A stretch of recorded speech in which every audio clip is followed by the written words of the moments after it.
ഇന്ന് നമുക്ക് അവിലുകൊണ്ടൊരു പലഹാരം ഉണ്ടാക്കാം. 4 മണി പലഹാരം. ഈ അവിലൊന്ന് വറുത്തെടുക്കാം. നമുക്ക് ചട്ടി അടുപ്പത്ത് വെച്ചു. ചട്ടി ചൂടായി. നമുക്ക് അവില് ഇതിലേക്ക് ഇട്ട് കൊടുക്കാം.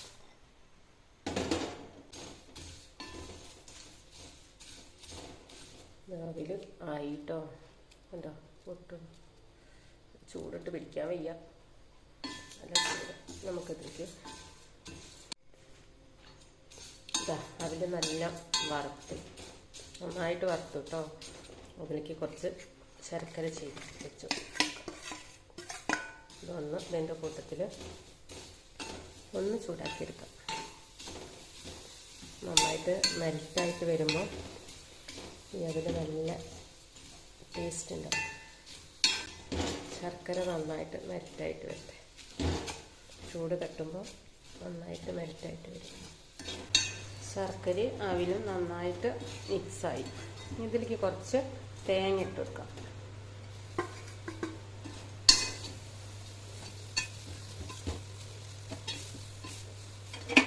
ഒരു സ്പൂണ് ഏലക്കായ പൊടിച്ചിട്ട് കൊടുക്കാം. പഞ്ചസാരയും ഏലക്കായും കൂടി പൊടിച്ചത്.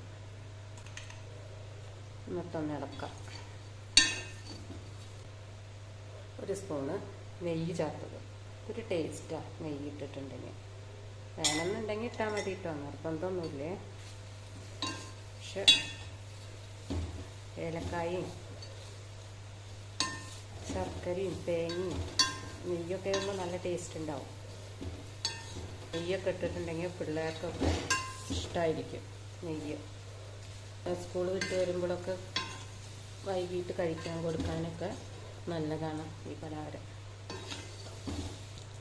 ഒരു നേന്ത്രപ്പഴം കഷ്ണങ്ങളാക്കിയിട്ട് ഇട്ട് കൊടുക്കുന്നുണ്ട്. ഇതിൻ്റെ ഇടയിൽ ഇങ്ങനെ കടിക്കുമ്പോൾ ഒരു ടേസ്റ്റ് ഉണ്ടാവും.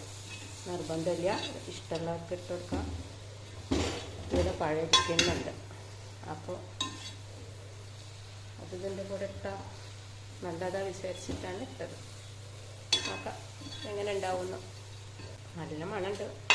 നെയ്യിൻ്റെയൊക്കെ ഏലക്കായുടെ നല്ല മണം വരുന്നുണ്ട്. റെഡി ആയിട്ടോ അതിൽ 4 മണി പലഹാരം. ഇഷ്ടമായ ഉണ്ടാക്കി നോക്കൂ. കഴിച്ചിട്ട് അഭിപ്രായം പറയണേ.